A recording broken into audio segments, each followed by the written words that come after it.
할렐루야. 아멘. 한 주간 잘 지내셨나요? 네. 지난주에 그래도 휴거는 있다라는 제목으로 휴거장 누가복음 17장을 살펴보았습니다. 마태복음에서는 24장, 또 마가복음에서는 13장, 누가복음에서는 21장에 마지막 때와 관련된 예수님의 예언이 나와 있습니다. 그런데 누가는 휴거를 따로 떼어서 17장 문맥 가운데 배치를 했습니다. 여러분, 이것은 분명히 의도적입니다. 누가는 휴거를 강조하고 싶었던 것 같습니다. 마태복음 24장, 마가복음 13장, 누가복음 17장과 21장에 나오는 이 마지막 때에 관한 말씀의 강조점은 무엇일까요? 그것은 바로 누가복음 21장 36절에 나와 있습니다. 우리 한 목소리로 읽겠습니다. 시작. 이러므로 너희는 장차 올 이 모든 일을 능히 피하고 인자 앞에 서도록 항상 기도하며 깨어 있으라 하시니라. 아멘. 마지막 때, 아니 더 구체적으로는 휴거에 대해 말씀하실 때 가장 핵심적인 말씀은 바로 깨어 있으라 이것입니다. 주님이 언제 오실지 모르기 때문에 항상 기도하며 깨어 있어야 하는 겁니다. 깨어 있는 자가 들림 받을 것입니다. 깨어 있는 사람이 이 땅에 떨어질 심판을 피하게 될 것입니다.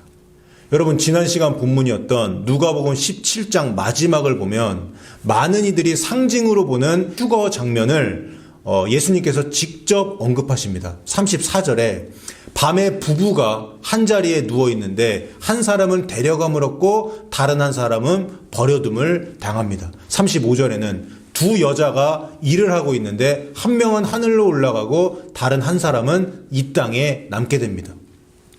개역 개정 성경을 보면 누가복음 17장 36절이 없어요. 없음이라고 써 있어요. 하지만 어떤 고대 사본에는 36절이 이렇게 기록되어 있습니다.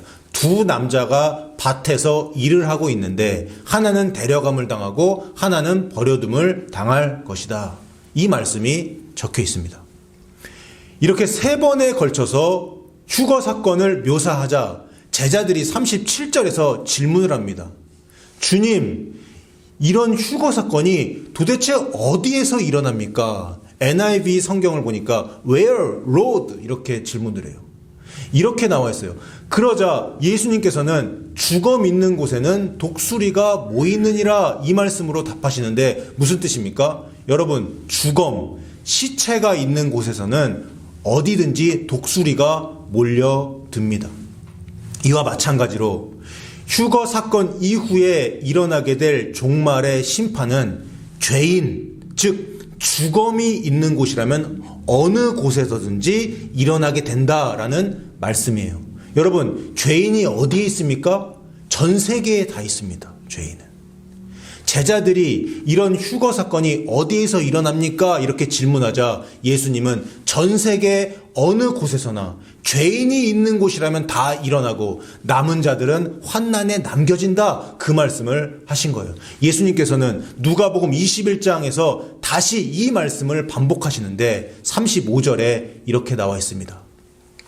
이 날, 휴거의 날은 온 지구상에 거하는 모든 사람에게 임하니라. 예수님이 말씀하셨습니다. 자, 이제 본문으로 들어가겠습니다. 누가복음 17장에서 휴거 사건은 예상치 못한 어느 날 갑자기 번개치듯 일어날 것이며 전 지구상의 모든 사람을 대상으로 일어날 것이라는 말씀을 예수님이 직접 하셨습니다. 그 다음 예수님은 비유를 한 가지를 말씀하시는데 그것이 바로 오늘 본문 말씀이에요. 무슨 말씀이에요? 불의한 재판장의 비유 또는 간청하는 과부의 비유입니다. 예수님이 이 비유를 말씀하신 이유는 무엇일까요? 1절에 답이 나와 있습니다. 항상 기도하고 낙심하지 말아야 할 것 이렇게 나와 있어요. 여러분, 뭘 기도하라는 말씀이에요? 주님 오시옵소서. 주님 휴거의 날 그리고 지상 재림의 날 공중으로 그리고 이 땅에 어서 오시옵소서 이 기도입니다. 휴거 사건이 일어나는 그날 예수님께서 이 땅으로 내려오시는 것이 아니기 때문에 휴거 때 이 땅에 하나님의 나라가 완성되는 것은 아닙니다. 예수님이 7년 환난 다 끝나고 감람산, 올리브산에 지상 재림하시는 그날 하나님의 나라가 이 지상에 이루어지는 것이에요. 그렇죠? 하지만 휴거의 날 들림받으며 공중에서 예수 그리스도를 만나게 되면 예수님을 만남으로 그 사람에게는 하나님의 나라가 임하게 됩니다. 왜 그렇습니까? 하나님의 나라의 왕이 누구세요? 예수님이죠. 하나님의 나라의 왕이신 예수님을 직접 만나기 때문에 그래서 하나님의 나라가 우리에게 임하는 겁니다. 예수님께서도 제자들에게 주기도문을 알려주실 때 누가복음 11장 2절에서 이렇게 기도하라고 말씀하셨어요. 아버지여 이름이 거룩히 여김을 받으시오며 나라가 임하시오며 말씀 보여주세요. 여기 나라가 임하게 해달라는 것이 무슨 기도입니까? 예수님이 돌아가시고 부활하시고 승천하신 이후에 왕이여 다시 오시옵소서, 예수님 공중강림 하시고 지상재림 하옵소서, 마라나타, 이 기도입니다.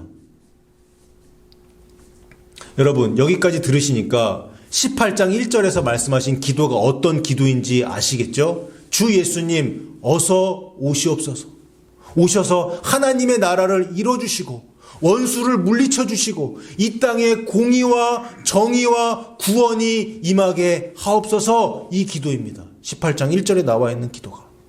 하나님의 나라가 먼저 언제 이루어진다고요? 휴거 때 이루어지는 거예요. 휴거 사건이 일어날 때 구원과 심판이 동시에 일어납니다. 살아있는 사람들 중에서 공중으로 끌려 올라가면서 구원이 일어나고 이 땅과 이 땅에 남겨진 사람들에게는 대환난과 심판이 임하게 되는 겁니다. 여기 1절에서 항상 기도하라고 말씀하신 의미는 24시간 잠도 안 자고 밥도 안 먹고 계속 기도하라는 것이 아닙니다. 지속적으로 같은 기도 제목을 가지고 기도할 때마다 이 기도를 하라는 말씀입니다. 그런데 여러분, 왜 주 예수여 오시옵소서 이 기도를 하는데 낙심이 될까요? 낙심될 것이라는 것을 예수님이 예상을 하셨어요. 그리고 1절에 보시니까 낙심하지 말아야 한다, 이렇게 예수님이 말씀하십니다. 왜 낙심이 될까요? 예수님이 안 오시니까, 다시 말하면 휴거가 안 일어나니까 낙심이 되는 것이죠. 예수님께서 생전에 인자의 날, 휴거의 날에 내가 다시 오겠다고 말씀하셨고, 사도행전 1장에 보면 예수님이 승천하신 후에 천사들이 제자들에게 이렇게 말합니다. 예수님이 다시 오실 것이다, 이렇게 천사들이 이야기해 줍니다. 예수님의 제자들은 그 말씀을 붙들고 복음 전파하면서 살아갔습니다. 초기 기독교인들에 대한 로마 제국의 박해가 얼마나 컸습니까? 수많은 기독교인들이 박해를 당했습니다. 제자들은 순교했습니다. 초기 기독교는 환난의 때였습니다. 그래서 더욱 예수님이 오시기를 간절히 간구한 거예요. 왕이시여 오시옵소서, 오셔서 우리를 구원해 주옵소서. 제자들로부터 복음의 바통을 이어받은 사도 바울도 마찬가지였습니다. 회개하고 하나님의 복음 전도자가 된 바울은 교회 성도들에게 주님이 곧 다시 오신다, 이렇게 가르쳤습니다. 초신자들이었던 데살로니가 교회 성도들에게 바울은 휴거와 마지막 때 그리고 주님의 다시 오심을 굉장히 강조하고 여러 번 설교했습니다. 사도 바울을 위시하여 그 당시 초대 교인들은 주님의 임박한 휴거와 주님의 임박한 재림을 사모했어요. 핍박은 거세지는데, 상황은 안 좋아지는데 주님 빨리 오셨으면 좋겠다, 주님 빨리 오셔서 박해자들 다 심판해 주셨으면 좋겠다. 그런데 안 오시는 거예요. 그러니까 낙심이 됩니다. 기도하면서 기다리는데 안 오시니까 낙심이 돼요. 절망이 돼요. 여러분, 이 현상은, 즉 주님을 기다리는 이 재림신앙은 초대교회부터 시작되어서 중세 로마 카톨릭 시대를 거쳐서 지금 2025년 마지막 때까지 이어지고 있습니다. 예수님께서는 2000년 앞을 내다보시고 지금 이렇게 권면하고 계신 겁니다. 내가 말한 대로 인자의 날, 휴거의 날, 휴거 사건이 일어날 것이다. 내가 다시 와서 너희를 구원하고 이 땅을 심판할 것이다. 너희는 그날이 임하도록 지속적으로 기도해야 한다. 하지만 휴거가 안 일어난다고 낙심하지 말아라. 휴거의 날 나는 반드시 다시 올 것이다. 이렇게 예수님이 말씀하십니다. 여러분, 이 메시지를 강조하시기 위해서 예수님이 비유를 말씀하셨어요. 그것이 바로 불의한 재판장의 비유입니다. 2절을 보니까 한 재판장이 나옵니다. 이 재판장의 특징으로 두 가지가 나오는데, 하나는 뭡니까? 하나는 하나님을 두려워하지 않는 사람이에요. 그리고 다른 하나는 다른 사람을 무시하는 그런 사람입니다. 재판관에게는 구약 율법에 따르면 하나님을 경외하며 하나님으로부터 받은 민법과 형법, 즉 율법에 따라서 공정하게 재판을 해야 하는 의무를 지닌 사람입니다. 재판을 굽게 하거나 하나님의 율법에 맞지 않게 재판을 하면, 판결을 하면 하나님의 뜻을 저버리는 것입니다. 그런데 그는 하나님을 두려워하지 않는 사람이었어요. 재판관, 판사라는 직분을 하나님이 주신 소명으로 여기며 자신도 나중에는 하나님 앞에 설 사람으로, 죄인으로 자신을 생각한 것이 아니라, 이 재판관은 하나님은 안중에도 없었던 사람입니다. 자기가 하나님인 것처럼 그렇게 사는 악인이었습니다. 악인들, 죄인들의 가장 큰 특징이 뭡니까? 그것은 바로 하나님을 두려워하지 않는다는 점입니다. 요즘 세상 가운데서 벌어지는 수많은 사건, 사고를 보세요, 여러분. 극악무도한 사건, 정말 말도 안 되는 일들이 우리 주위에서, 한국에서, 미국에서, 전 세계에서 일어나고 있습니다. 저 뉴스 보기가 무섭습니다. 여러분, 여기에는 공통점이 있는데, 그것은 바로 악행을 저지르는 사람들이 하나님을 두려워하지 않는다는 점입니다. 하나님이 얼마나 무서운 분인지, 또 지옥이 얼마나 무시무시한 곳인지 조금이라도 안다면 그렇게 행동하지 않을 겁니다. 어쨌든 이 재판관은 하나님을 두려워하지 않는 사람이었어요. 하나님을 두려워하지 않고 자신이 왕이고 권력자니까 당연히 그에 따른 행동이 나옵니다. 그게 뭡니까? 사람을 무시하는 겁니다. 여러분, 다른 사람한테 무시당해 본 적 있으세요? 있으시죠? 예, 저도 있습니다. 다 있을 겁니다. 근데 그것만큼 기분 나쁜 게 없습니다. 맞죠? 사람을 무시한다는 것은 정말 최악의 인성이라는 반증이에요. 여러분, 사람 무시하면 안 됩니다. 사람을 존중해야 합니다. 특히 우리 믿는 사람들끼리, 특히 교인, 가족, 동지들끼리는 절대로 서로 무시하면 안 됩니다. 존중하고 사랑하고 아껴주고 감사해야 하고 축복해야 합니다. 믿습니까? 여러분, 우리 서로 미워하고 서로 무시하고 감정 싸움하고 그거 할 시간 없어요. 여러분, 우리에게 시간이 얼마 남지 않았습니다. 남은 시간, 남은 인생 서로 사랑해야 합니다. 서로 섬겨야 합니다. 그것이 천국입니다.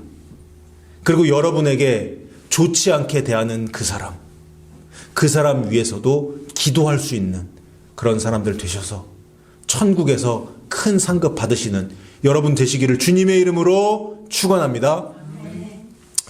자, 예수님의 이야기를 이어가겠습니다. 이제 한 과부가 소개가 됩니다. 여러분, 과부는요, 그 당시 사회적으로 가장 약자인 사람이에요. 그 당시에는 남자들이 일을 해가지고 돈을 벌고 그렇게 해야 되는데 남편을 잃었으니까 돈을 벌 수 있는 그런 게 없습니다. 그래서 지금의 과부와는 차원이 달라요. 이 과부에게 원수가 있었어요. 그녀에게 물질적인 피해 또는 신체적인 피해를 끼치는 그런 원수가 있었습니다. 이 과부는 그 원수에게 괴롭힘을 당했고 이용당하고 피해를 입고 그 원수에게 살려달라고 빌었어요. 하지만 그 원수는 아무런 힘이 없는 이 과부를 죽이려 듭니다. 이 과부도 살아야 되는데 방법이 없는 거예요. 그러니까 자신이 매달리고 도움을 요청할 수 있는 바로 그 사람을 찾았는데 그게 누구예요? 재판장이었습니다. 재판장 한 명뿐이었어요. 그 재판장만이 원한을 풀어줄 수 있는 사람이었습니다. 그래서 하루도 빠지지 않고 그 재판장에게 가서 살려달라고 애골복골 하는 겁니다. 그 당시 판사가 검사 역할도 했으니까 만약에 형법적인 범죄 혐의가 그 원수에게 있다면 그 과부의 원수를 기소하고 판결을 내려서 벌을 주면 되는 것이고, 만약에 민사사건이었다면 공정하게 일을 처리해서 더 이상 그 과부에게 물질적인 피해가 없도록 그 과부를 도와주면 되는 겁니다. 여러분, 그런데 한 과부의 원한을 풀어줘 봤자 이 재판장인 자신에게 이득이 되는 게 있을까요? 없을까요? 없습니다. 만약에 이때 이 불의한 재판장이 뇌물을 받고 재판을 하는 사람이었다면 돈을 받아야 하는데 과부에게 무슨 돈이 있습니까? 그렇다고 자신이 이 과부를 도와준다고 해서 자신의 명성이 올라가거나 출세하는 데 도움이 되거나 그런 것이 아무것도 없습니다. 그러니까 재판장 입장에서는, 그 불의한 악한 재판장 입장에서는 그 원고, 가난한 과부의 그 소송을 진행할 아무런 이익이 없는 겁니다. 그런데 재판장이 이 소송을 진행하고 과부의 원한을 풀어주기로 결정을 합니다. 결심을 합니다. 그 이유가 뭡니까? 5절에 나와 있어요. 우리 함께 읽어볼까요? 시작. 이 과부가 나를 번거롭게 하니 내가 그 원한을 풀어주리라. 그렇지 않으면 늘 와서 나를 괴롭게 하리라 하였느니라. 아멘. 간단히 말하면 뭡니까? 계속 찾아와서 귀찮게 하니까 빨리 사건 끝내고 풀어준 겁니다. 그리고 이어서 예수님이 말씀하십니다. 불의한 재판장이 말한 것을 들으라. 이게 오늘 설교 제목이죠. 이런 악인인 불의한 재판장도 과부가 밤낮 부르짖으니까 원한을 갚아주는데, 하물며 하나님께서는 밤낮 부르짖는, 항상 기도하는 택하신 자들의 원한을 풀어주지 않겠느냐, 이 말씀이에요. 주님 오실 것을 기대하고 휴거를 상징으로 보지 않고 항상 주님 오실 것이라는 믿음 가지고 기도하면서 원한을 풀어주리라, 이것을 말씀합니다. 그 사람이 구원받고 그 사람이 들림받게 될 것입니다. 여러분, 그런데 그 다음에 나오는 8절의 뒷부분이 정말 충격적인 말씀이에요. 8절을요 A와 B로 나눌 수가 있는데 여기 나눠져 있죠. 충격적인 말씀은 8B절입니다. 제가 읽어보겠습니다. 그러나 인자가 올 때에 세상에서 믿음을 보겠느냐. 여러분, 인자가 올 때가 언제라고 말씀드렸죠? 휴거 때. 17장 18장의 문맥상 휴거의 날입니다. 휴거의 날, 번개가 하늘 아래 이쪽에서 번쩍여서 하늘 아래 저쪽까지 비침같이 번개 치듯이 전 지구적으로 휴거 사건이 발생하는 그날, 미국에서는 자다가 한 명은 들림받고 한 명은 남겨져서 계속 자고, 같은 시간에 지구 반대편에 한국에서는 일하다가 한 명은 들림받고 한 명은 남겨지는 그날이에요. 휴거의 날. 믿음 가지고 인자를 기다려서 들림받는 사람이 도대체 있겠느냐? 예수님이 이 말씀을 하세요. 구원받고 들림받는 사람이 많다는 거예요? 적다는 거예요? 적다는 거예요. 예수님 말씀. 노아의 때와 같다. 롯의 때와 같습니다. 예수님의 공중 강림과 동시에 일어난 휴거의 날이 이루어지기를 집요하게 기도하면서 낙심하지 않고 어려움들을 견디면서 믿음을 유지해야 합니다. 여러분, 여기서 믿음이 뭡니까? 예수님이 우리를 위해 무엇인가 하실 수 있다는 그런 확신입니다. 예수님께서, 신랑이신 예수님께서 우리 신부들인 우리를 데려갈 것이라는 그 믿음과 확신입니다. 이 믿음이 무너지면 어떻게 돼요? 낙심하게 돼요. 포기하게 됩니다. 이 믿음이 없으면 말씀대로 살 수도 없고 인내할 수도 없습니다. 그래서 믿음이 그렇게 중요한 거예요. 사랑하는 여러분, 제가 휴거가 2번이다 그런 말을 했었고, 또 문자적으로 따졌을 때는 환난 중간에 일어날 가능성이 크다 이런 이야기도 최근에 했습니다. 또 환난 전에 오실 수도 있다 이런 말씀도 드렸습니다. 저는 모든 가능성을 열어놓고, 알 수가 없으니까 모든 가능성을 열어놓고 그동안 여러 가지 경우의 수를 여러분들에게 다 말씀을 드렸어요. 그러나 여러분, 환난 전 휴거를 일단 믿으셔야 합니다. 왜 그렇습니까? 그래야 임박한 휴거, 임박한 공중 강림을 염두에 두고 오늘을 살 수 있어요. 오늘 밤에 내가 내 자신을 점검할 수 있기 때문이에요. 환난 전 휴거를 믿고 그것을 대비해야 오늘 하루를 돌아보고 회개의 자리로 나아갈 수 있습니다. 환난 전 휴거 믿는다고 누가 손가락질 하나요? 손가락질 하라고 하세요. 손가락질 받다가 휴거되어 들림받는 것이 손가락질 안 받고 살다가 이 땅에 남겨지는 것보다 훨씬 더 좋은 겁니다. 그리고 환난 전 휴거를 준비하고 깨어있는 사람이 설령 환난 전에 휴거가 일어나지 않는다고 하더라도 환난 중에 들림받을 가능성이 커집니다. 여러분, 유비무환이라는 말이 있습니다. 한자 보여주세요. 유비무환. 이것을 오늘 말씀에 대입하면 유휴거 준비 무환난입니다. 사랑하는 여러분, 그런데 제가 오늘 설교를 준비하면서 성령님께 진짜 한 대 얻어 맞은 부분이 있었어요. 성령님께서 설교 준비하는 제게 이렇게 말씀하시는 것 같았습니다. 김 목사, 본문 1절에 이렇게 나오지 않냐? 주 예수여 속히 오시옵소서, 이 기도를 해야 한다고 예수님이 말씀하시지 않았냐? 김 목사, 너는 이 말씀을 지키고 있느냐? 너는 이 말씀을 이 귀한 설교 시간에 선포했는데 너는 과연 얼마나 그 기도를 했느냐? 저 설교 원고 쓰다가 중단했습니다. 거의 안 했더라고요. 그럼 무슨 기도했어요? 주님, 교회 부흥하게 해주세요. 주님, 돈 없는데 돈 주세요. 무엇을 먹을까? 무엇을 마실까? 무엇을 입을까? 이것을 염려하고 그 근심과 문제를 해결하기 위해 기도했던 제 모습을 돌아보게 되었습니다. 누가복음 12장 31절에 다만 너희는 그의 나라를 구하라. 그리하면 이런 것들을 너희에게 더하시리라. 여러분, 그의 나라가 언제 임해요? 휴거 때 임해요. 그의 의 하나 예수님과 그의 나라 휴거와 재림을 구하라. 이게 무슨 기도입니까? 왕이신 주 예수여 어서 오시옵소서. 어서 오시옵소서, 이 기도입니다. 김 목사, 너는 이 기도를 했느냐? 이 기도를 안 하는 네가 성도들에게 이 기도하라고 말할 수 있느냐? 그 음성을 들었어요. 회개했습니다. 주님, 죄송합니다. 행함을 강조하는 제가 믿음대로 행하지 못했습니다. 믿음 없음을 용서해 주시옵소서. 그리고 다시 이 기도를 할 수 있도록 도와주시옵소서. 여러분, 우리의 기도가 바뀌어야 돼요. 아니, 진짜 이 기도를 항상 쉬지 말고 해야 합니다. 주 예수여 오시옵소서.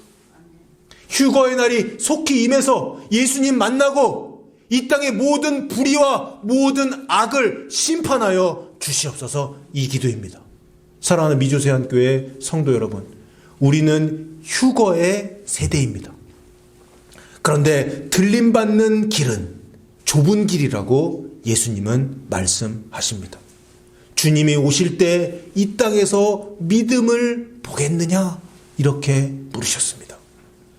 여러분, 더딘 것 같이 보여도, 안 오실 것처럼 세상이 돌아가도 어느 날 갑자기 그날은 닥칠 겁니다. 천지개벽이 일어날 겁니다. 상징이라고 보았던 수많은 사람들과 학자들이 놀라게 될 것입니다. 아무리 삶이 힘들고 어려워도 낙심하지 말고 휴거에 대한 소망 가지시고 항상 기도하며 늘 깨어서 들림받고 최고의 축복을 누리는 저 여러분 다 되시기를 주님의 이름으로 축원합니다. 아멘.